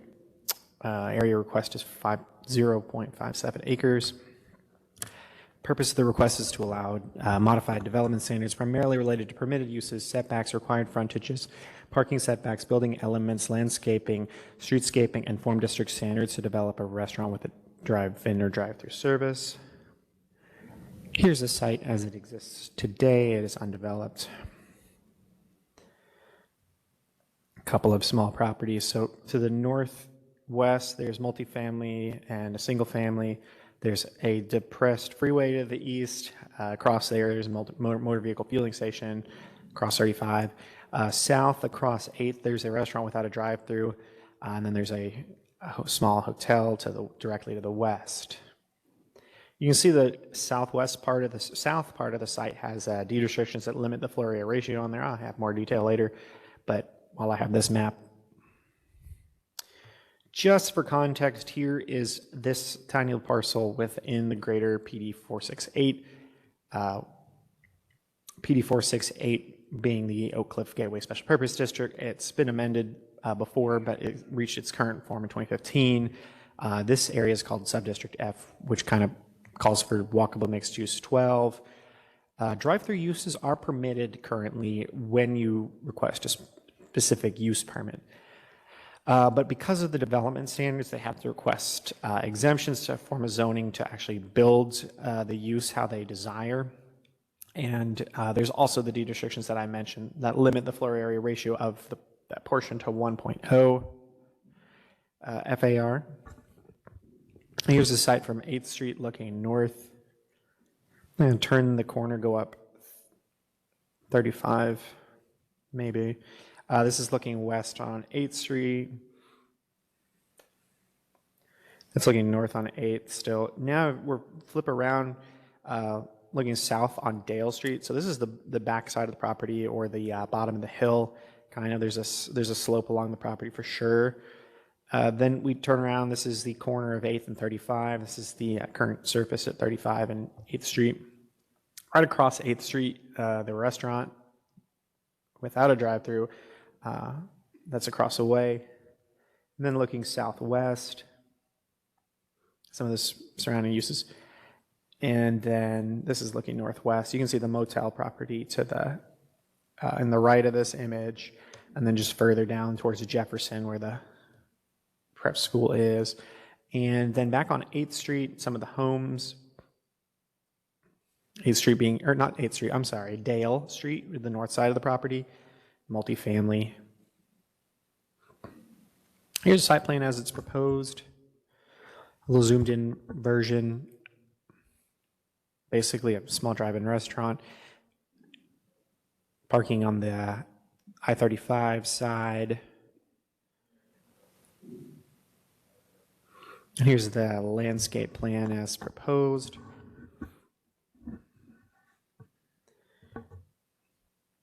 So there are some modifications to the street designations. I did state those are largely irrelevant because they modified the, Article 13, as the report states, prescribes certain development standards and treatments based on different street designations.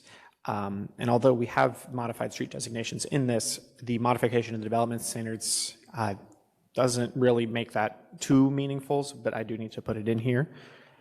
The exemptions from the design or the development standards of Article 13 that are proposed, increasing the maximum setback. They don't modify the parking setback explicitly, but by changing the street designations, it does alter that.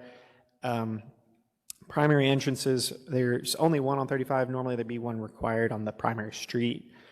And there's no minimum frontage for this building, so because there's no maximum setback, no portion of the building can be in the minimum frontage, which is basically just massing towards a primary street. Minimum height in WMU 12 is normally 2 stories. This has a minimum height of 1. They need to reduce it for their 1-story building.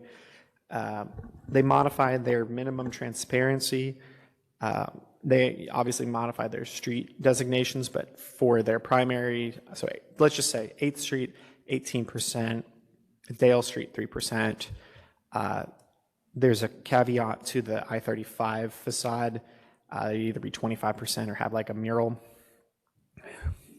Desired exemptions for these Article 10 screening, not Article 13 landscape per plan, and the streetscapes overall. So Article 10 designates that the kind of the public realm has to be designed in accordance with streetscape.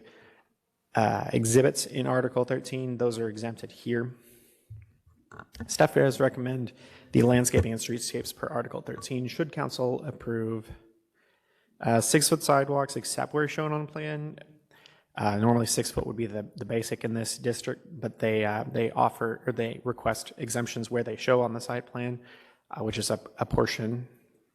And staff recommends keeping it 6 foot. Should the PD be approved? Design standards, they do include pedestrian scale lighting explicitly in their text. And just for context, drive-through facility is allowed in the WMU when you request an SUP. This is the wider WMU area. There's also some WR, walkable residential in kind of the middle of this PD, but generally the commercial corridors are WMU. So all of those places, you'd need an SUP, but you have to meet the form standards. So definitely applicant and staff have met regarding design standards. No doubt we tried to work on them. So just to address drive-through use being not permitted, well, it is permitted when you get the SUP. Footprint, it can be difficult on the small site with a grade. Well, one potential thing is you could redevelop the site with additional properties involved to make your footprint and frontage easier. Height and parking should be achievable with more land in the development under that existing zoning. That can still potentially accommodate the use. The deed restrictions do limit the floor area, so staff does recommend terminating those deed restrictions that were approved with a different zoning originally. And, long-term vision calling for walkable mixed use, we could approve a 5-year if we approve that SUP, so that it sort of allows adjustment over time. If we do have a PD, the zoning prescribes a 2-story building, which presents some parking difficulties in terms of fitting parking on the site. One solution, and that is in the docket, is you could eliminate required parking. They wouldn't have a problem with having a parking a 2-story building there. In an area like this, it's appropriate. And drive-through uses conflict with design standards of Article 13, kind of fundamentally is what I'm stating here. So I do say we do offer, the option of we can provide relief from the setbacks and height, and as previously stated, but not from streetscape, sidewalks, and landscaping. And then just to show the deed restrictions, it is a portion of the site, limits it to 1.0. Those deed restrictions were put in place originally when regional retail, a more intense commercial district, was put in multiple years back.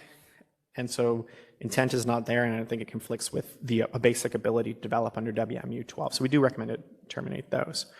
I'd throw a lot of information out there. It's a complex case, so I did want to summarize. So the subdistrict mainly just takes apart what existing zoning we have. So staff has some recommendations to help with the design difficulties and safety there, and we hope that those recommendations remediate. We still do recommend denial of the subdistrict, but we would consider a SUP application compliant with Article 13, but the SUP today is pretty far from that. It'd be difficult to meet. So we do recommend denial of the proposed subdistrict, denial of the SUP, and approval of the termination of deed restrictions. Questions, Commissioners? Commissioner Charnock, please. Can you go back to page 33 of your deck? Yeah, page 33. You're on 37 now. So you've got their drive-through uses conflict with design standards, and then you provide a solution for that. So with regards to the sidewalk, it's 5 feet, and you're recommending 6 feet. Is it just about the extra foot, or is there some additional? The staff report says it's just preference to meet the underlying zoning with 6 feet. Yes. So, I mean, it's the width of the sidewalk is very important, making area safe to walk on. Article 13 streetscapes also include buffers, like every time. And I understand that the 35 side won't have a buffer on the sidewalk, as will Dale. And with streets, actually Dale will have one. It's the 35 side that wouldn't have a buffer. You'd have your sidewalk on the outside of the buffer. So that also doesn't comply with streetscapes. They might have to move that. If they're not exempted from streetscapes. So if they had to come into compliance on the sidewalk, it really skews everything on the site plan, because now it appears that you would eat up a whole bunch of more space that fronts that access road. When you put in the buffer, then the 6 foot, then you start your landscaping requirements, then you have your parking.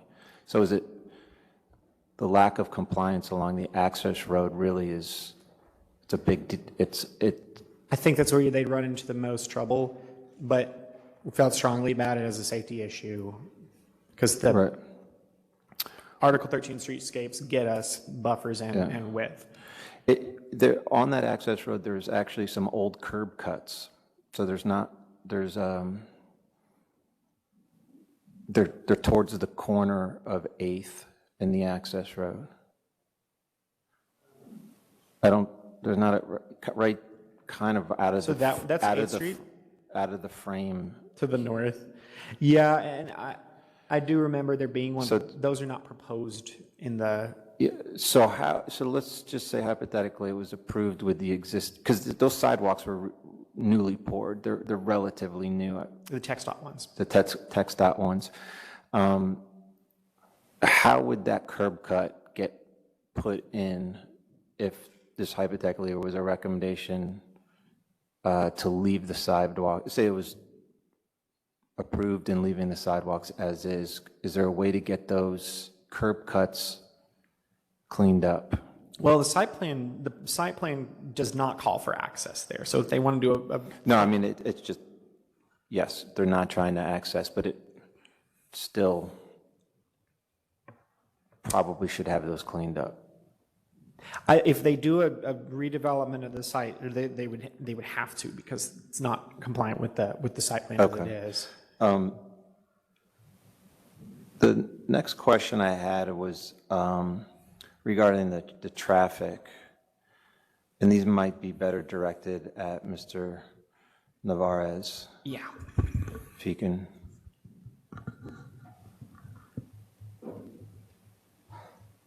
I think he's just grabbing something.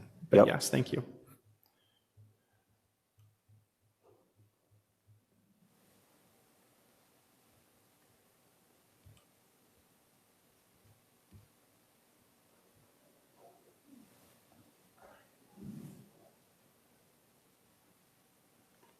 I think we're ready.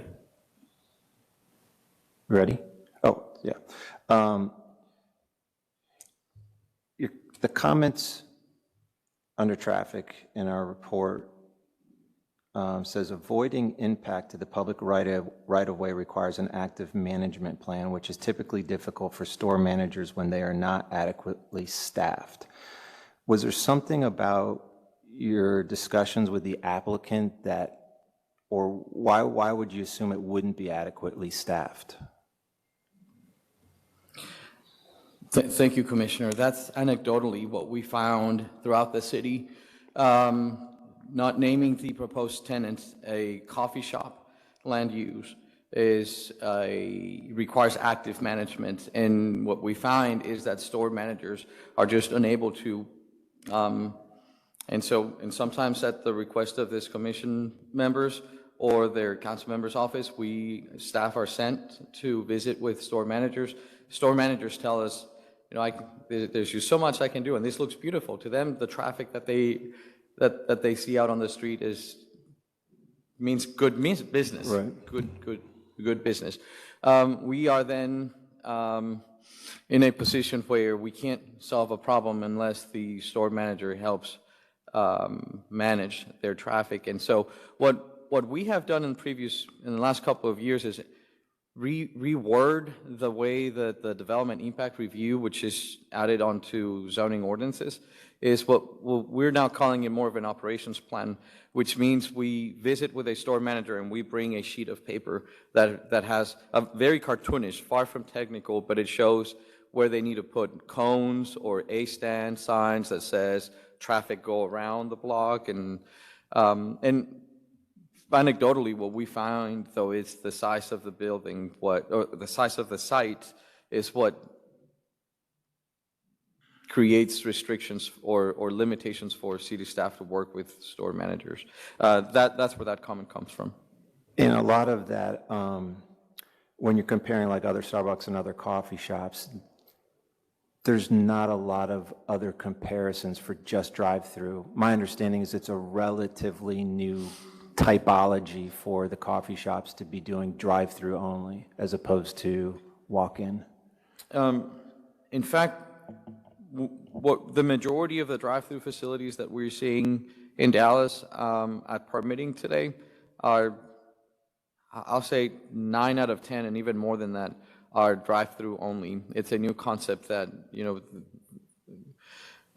tenants are figuring out, that the operators are figuring out. There's better utilization of their site by focusing on the drive-through facility aspect of it, which becomes a 100% vehicle-centric land use. And then the last comment in the traffic section was, it says evaluation of requests must consider the attractiveness of this site for students walking in the area as well. I'm not sure what were you trying to communicate there. Obviously, we want to consider the students and the safety, but what do you mean attractiveness of the site? Thank you. It sounds very subjective. Please, I understand that. When in our collaboration with other departments, the comment that kept being brought up was the likelihood of high school students across the freeway coming in for a cup of coffee. That might be a question for the applicant. Will the design be attractive to, if I may use those words, to pedestrians to approach the site, hang out, grab a cup of coffee while they're being picked up? Staff would appreciate if that's a question for staff during the public hearing. In as much as we will ask the question again at permitting, it'd be great if it's part of the conversation in the design process as well. So in your opinion, the site plan currently doesn't show for a walk-up window, but are you aware that the applicant has considered possibly having the walk-up window, possibly not having the walk-up window? They're a little bit agnostic, but how do you view, one, are you aware that the walk-up window is not currently shown, and do you have an opinion on whether it would be a negative or a positive? In a sense, could it be a positive because it creates a use that's you can walk to? So in the spirit of the zoning. In the other sense, could it be a negative where it could create a safety issue? Just what's your opinion on those?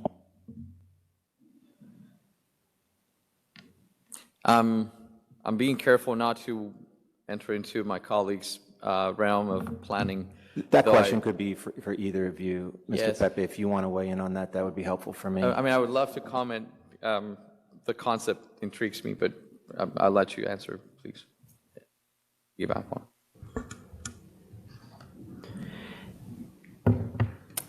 If the question is, will it be attractive to walk to? Attractive is an odd word, but will it pull people to walk there?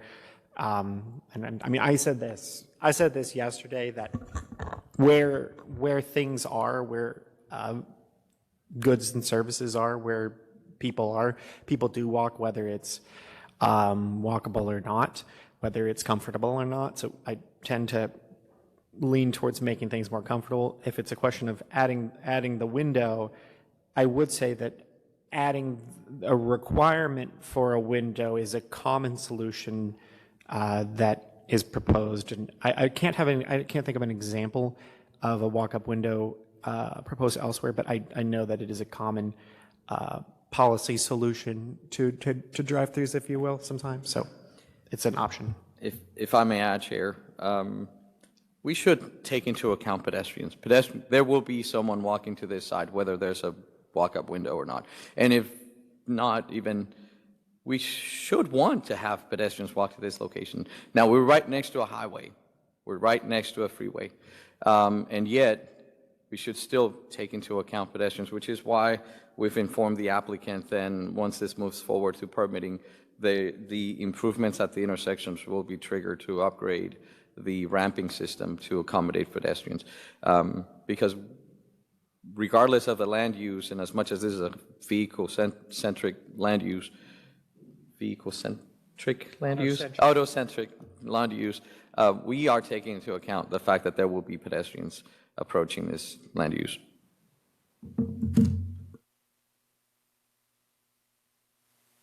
Commissioner Houseright. Yes, Mr. Pepe, just make sure I understand what we're going to vote on this afternoon. This particular PD, I believe, is the largest form district PD in the city, if I'm not mistaken, or one of the largest. By my eye test, yeah. Yeah, and your remarks about why you would deny the case center around all the form district regulations that really aren't very friendly to an auto-oriented use. Correct? Yes, and I'll admit that the use is permitted with an SUP in this district now, but you got to follow the rules. And you would agree this is obviously an auto-oriented use. And so, and yet we have a site that is on literally an interstate highway, which is designed for automobiles.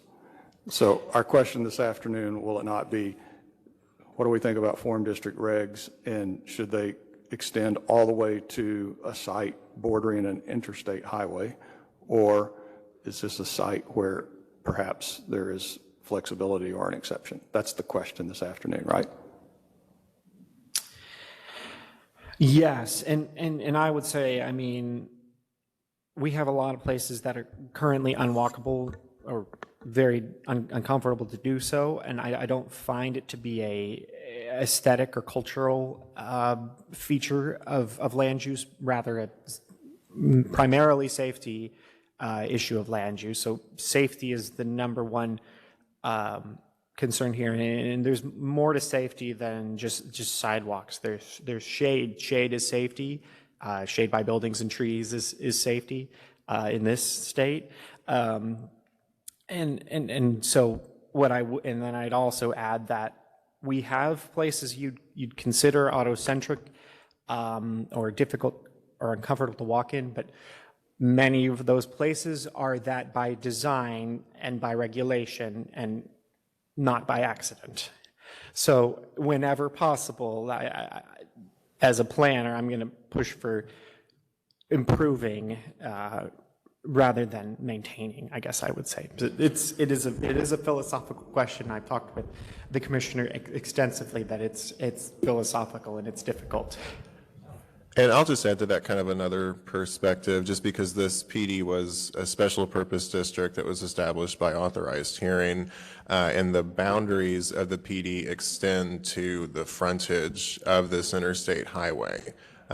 They don't extend to, everything but those lots fronting onto the access road. They do extend to the frontage. So, when this authorized hearing process occurred, it was determined that form district regulations would extend all the way to the interstate. So just kind of another perspective to consider. Thank you for that. Commissioner Wheeler, followed by Commissioner Carpenter, then Commissioner Hall. What is the proximity to the new park that is being built on 35? The proximity to the Southern Gateway Park, I haven't measured, but a few long blocks. I'll show you that. I'd rather let this map speak than myself speak. I mean, there's our whole PD. The Southern Gateway being down here, so a few long blocks.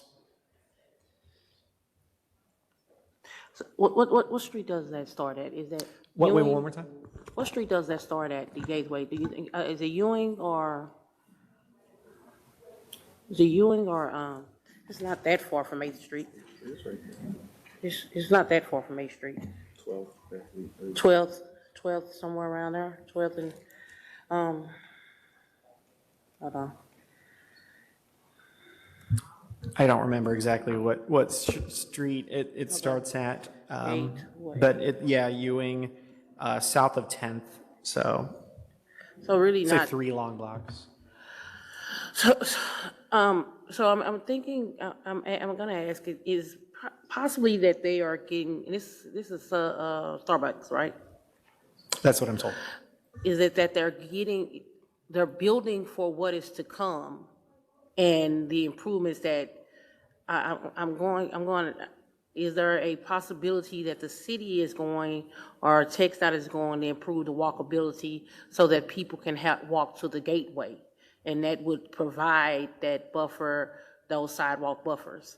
Because I'm assuming that the walkability to the park, being there as they have done downtown, that is a heavily traveled freeway. I mean, service roads, those service roads are heavily traveled. That's a possibility of what's going to come, and Starbucks is just getting a little ahead of that. And, so that be a possibility? Well, if we're comparing it to the business of Woodall Rogers and those service roads on both sides and the congestion, could that be a possibility that what we're worried about today, but there's a very near future that improvements are going to have to be made by, I'm assuming, TxDOT or the city for walkability to the gateway? Yes. No, I think I know where you're getting at, and it's a difficult question, admittedly. The one thing we have working in our favor for access and corridor walkability near the park, including this site, is the zoning that's there. That should redevelopment occur, it has to accommodate people walking. Whether that's one parcel at a time or not. I won't. I'm looking at the park, a conceptual drawing of the park, and what I'm looking on both sides of the freeway, I kind of just Googled Southern Gateway Park. Yeah. Someone, Daniel Perez, put 3 weeks ago, I guess this was a consumption, and it looks like improvements on that park. I mean, along the corridor for walkability, that looks similar to what's going on downtown. And so I know that we're looking at, yes, it borders a freeway, but I'm imagining there is going to be more businesses kind of cropping up because of that walkability. And Starbucks, yes, they are ahead of their time. yes, the windows might at this current time create some safety issues, but the improvements that are coming to that community is going to improve the safety of that community. So. Yep, and I don't know. Kind of judging them. I don't know of infrastructural commitments that the city has locally to improve the surrounding areas. Like I said, the zoning is one of the better tools that we have for when redevelopment occurs. But we talked about the sidewalks a little bit. We talked about the buffers, but I also hold that walkability is more than just sidewalks. It's also buildings and massing that make things more comfortable and safe. Yeah. So I would say we have the zoning in place to get that in the right direction, but obviously redevelopment has to occur, and these folks are here to redevelop one site. I don't know if one site will make a change and for the whole district, but they have to improve the site certainly. Yeah, they're improving the sites, but I believe that the first to do it always gets the buck of the responsibility, right? And that they kind of have mapped out, visualized, and understand what is to come, letting us get on the ground now. But we do need them to improve walkability, but it looks like it's coming, period. And I'm just going by what I'm looking at, what the plans are for the Southern Gateway Park. And it looks like there's major sidewalks and trees and other buildings that are proposed, and it looks all the way down the freeway. Just looking at was TxDOT or whoever, City of Dallas or whoever did these mock-up. Yes, no. Good question. I think that's partially the question at hand overall. Thank you. Commissioner Carpenter, then Commissioner Hall. Yes, my questions are about landscaping. I noticed in the report that they are asking to exempt themselves from the requirements of Article 10 specifically. It's called out here that they don't want to be required to plant street trees or parking lot trees. Is there some site-specific reason why they're unable to meet those conditions? Is this a question of being unwilling or unable? When we workshopped this, tried to come to a good solution, tried to come to better solutions, which we made some improvements from the original application. Space is the big limiting factor. So I will let them speak to some of the alternatives they may have drawn up, but I would imagine that with east-west space is a limiting factor, because as we determined, the street trees limitation is primarily 35, but that's the narrowest part of the property, or it's the narrow side of the property, and they need to find room for many drive lanes, on-site parking, and their building. Something has to give potentially, and in this case, it's moving trees or changing how they're placed and the buffers as well. I noticed we did get some revisions to the landscape plan. Has Mr. Irwin had a chance to review those? Were revisions to the landscape plan circulated, you're saying? I thought that we saw revisions to landscaping, or from what we originally saw. Perhaps I'm mistaken. I mean, this is the first hearing Okay. for this one. Okay. And so what we have in the docket is my understanding All right. where we're at. But I'll tell you that there were changes since the original application, certainly. Okay. Thank you. Thank you, Commissioner Hall. Followed by Commissioner Hampton. So, Mr. Pepe, this property is actually on the access road to Interstate 35, which is sunken. There is a traffic light, signal lights there at 8th Street and and 35, yes. 35 there is. Yes. It doesn't look very pedestrian friendly anywhere, at least from the Google view. Okay. Would the plan call for improvements? Did I hear that correctly? That there would be improvements that would have to be made there for pedestrians to cross? Dave is telling me that signal improvements would be necessary and part of redevelopment, as I'm understanding. Good question. Commissioners, and the improvements are very practical. A person on a wheelchair should be able to stand on a flat surface that measures 48 by 48 inches. We don't have that dimensions there today. That person needs to be able to reach out with an elbow and facing in the direction they're traveling or crossing, and reach out to a push button. That's the standard. And in order to make that work, we may need to relocate the mast arm itself. That platform needs to be between 6 and 10. We like 6 better, but we can be up to 10 feet away from detectable warnings, which are not ADA compliant today either. So all of those upgrades would be triggered at permitting with a development of this site, whether it's the proposed land use or another. Yeah, okay, and would that be at the expense of the developer to do all of that? 100% at the expense of the developer. Okay. Thank you.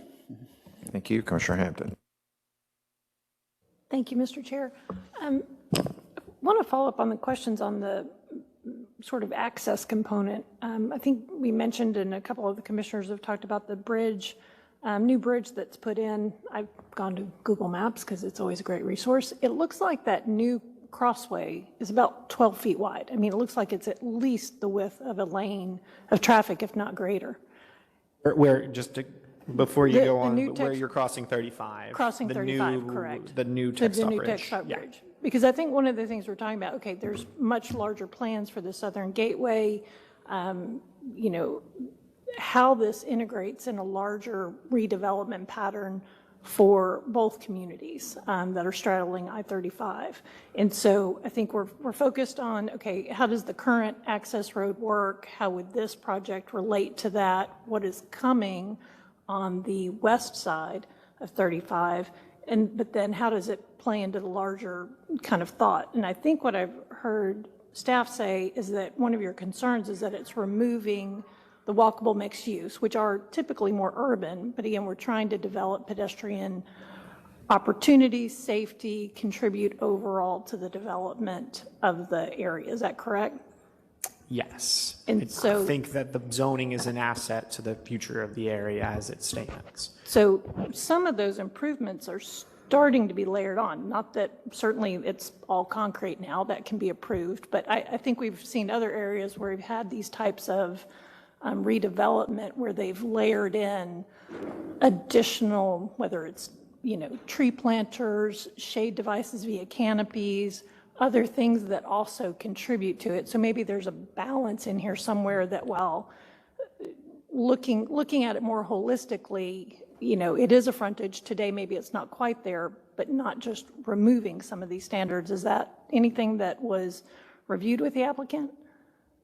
Yes, and I mean, they're willing to make the changes that they can, and they have made a lot of changes, but we eventually hit a point where there was just fundamental, not much more we can do because of the small size of the site. A small size is a big limiting factor here because it's a narrow site as it is, and then we have large drive lanes, we have parking. They're trying to make, I mean, personally, they're trying to make effort to fit additional buffering, additional landscaping, but it may not be there. Okay. And I will just say, I know I have a drive-through only coffee that came through this body probably 2 years ago now, over on Lemon at Mockingbird, if anyone wants to look that one up. And then I know there's a similar, I think, type of these on Hall Street at 75. It's actually, I think, even a more compact site than this is. And I have seen some of the related vehicular circulation issues that can develop depending on how the site is laid out. One final question, and if you guys want to respond to it, because I think, Mr. Navarro, you helped me look at particularly the one that was on Lemon, if you recall that. But I think we received a letter that there was a community outreach on this, or is that anything you're aware of? And it may be a question for the applicant, which I'm glad to ask. I don't know much about the community engagement process for this one. I don't have more context. I think I did forward one email that implied that there wasn't, but I would let the applicant or commissioner clarify if they know any more. No, thank you for that. Like I said, I've been engaged with some of the surrounding districts on other components, and I know there's a lot of interest in being engaged as we're looking at new development. So thank you, Mr. Chair. Thank you. Thank you. Second round, Commissioner Wheeler, please. I'm thinking I don't understand. So I'm looking at this site, and it kind of looks like the only drive-through that I know, and if Starbucks is anything like the Chick-fil-A that's at the corner of Mockingbird and Cedar Spring, that is drive-through only. It's the site there looks like it's kind of mutual to that, and it's has multiple lanes. I think my concern is just that they're having to do I don't have no doubt that TxDOT is going to have to make the improvements, or City of Dallas, whoever coming forward, because they're just above the time. So is that when do the City of Dallas or TxDOT meets the developer, because they're just the first to do it, but we know that all that land along that corridor right now is kind of going vacant for the time being, where there was businesses, like it's maybe a little holdout because of what's coming, and the bridge is, and the park is triggering it. So, I mean, I think I'm asking, Mr. Navarro, I'm asking you. Why is it? Because, we know that improvements are coming, and they're having to come for ADA and all those uses, but they're not there because there is a redesign factor going on 35 in that section. So what do you know or have an estimate when is TxDOT is going to do that, right? Or when are those improvements coming, or have they been talked about? Thank you, ma'am. If I understand the question, if any of the pedestrian amenities are slated for improvements, either TxDOT or the city? We know that they are, because we're looking at the plan for the gateway, and it expands down that section. So when is that proposed? When is that supposed to come? I'm not aware that there are any signal upgrades at this corner or sidewalks along the frontage road north of 8th Street. But you're saying that you're of the opinion that... It appears on the plans for the gateway that there is sidewalks, amenities coming as far as that far back. Thank you, ma'am. I'm not aware that this specific block is included for any upgrades, but I can, if the commissioners don't mind, I can find an answer and get back to you if you could, in a few minutes.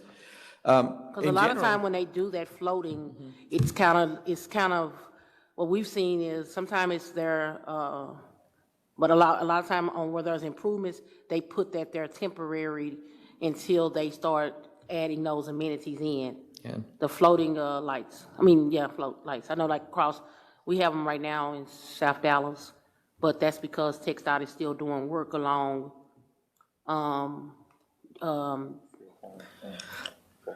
SW Wright. So currently we have that same kind of thing going on right now, but we also seen the plans where they're going to be putting those lights in, because they're still doing the sidewalk improvements. They're still doing the walkability along SM Wright. Well, I'm not aware of what improvements are included, or whether or not this block is included in those improvements. I'll find out an answer for you. In general, though, when we are reviewing plans, the first thing we want to know is if the city has any proposed upgrades. Okay.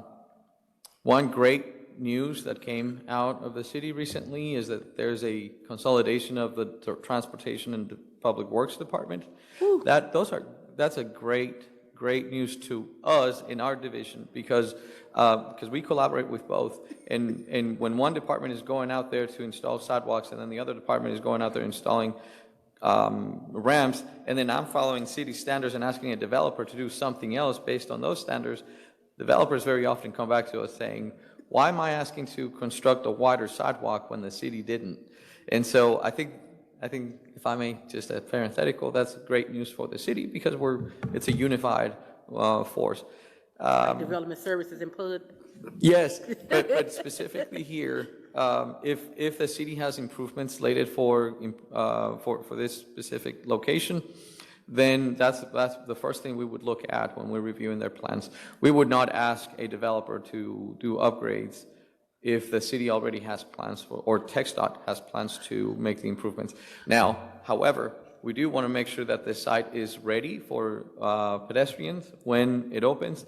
And so that's what we do. Exactly, we coordinate with the city in figuring out who's responsible for what. Can we have a temporary condition while the city has bigger plans? Ultimately, pedestrian amenities will be taken into account in the development of this project. So, because that is a total concern for me, because I do travel that quite a bit, going back and forth to Jefferson and to the tax office in that area. Could you make sure that we're looking at, because there's a lot going on along that corridor that is calling for walkability. You know, we have a new apartment complex that's coming up.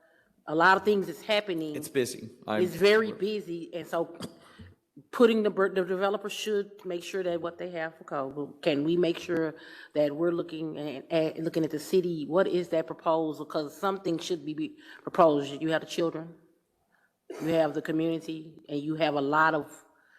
That's going to be a up and coming neighborhood, and the developers alone should not have that cost. Yeah. Commissioner Herbert, please, sir.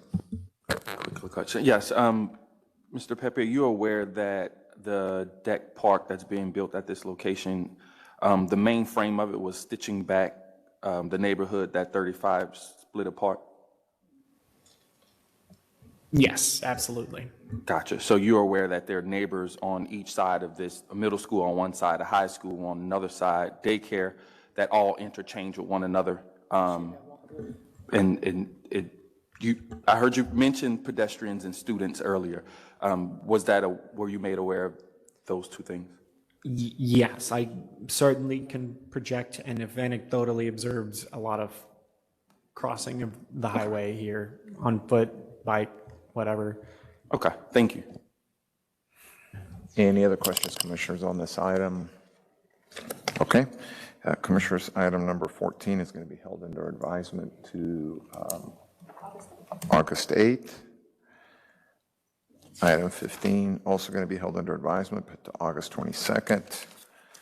There is no briefing on the authorized hearing. We're going to circle back to for a question for you, sir. Mr. Irwin, good morning, sir. We have a question for you back on case number, what was that?